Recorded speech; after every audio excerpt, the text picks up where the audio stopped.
Programmаны уктум. Презентацияга даярданып жаткан экен Улукбек. Абдан жакшы программа.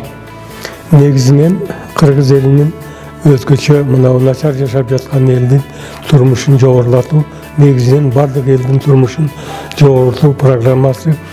Эгер бул программаны өкмөт ишке ашыра турган болсо, колго алып 5 жылдын ичинде Кыргызстандын элинин турмушу жакшы болуп кетет. Жакшы болгонуна мен опытный специалист, башымдан көп нерсени өттүм, көрдүм, көзүм жетти да, программа абдан туура түзүлгөн, программа абдан туура жазылган. Канча-мынча кошумча болуш керек, аны мен Улукбекке айттым. Мен оюмча президент бул программа менен ел алдына чыгып түшүндүрүп айтса, бул программаны элибиздин 80-85% колдоп берет деген ойдамын. Улукбек жөнүндө мен эмне деп айтам? Биз жердешпиз, баткендикпиз.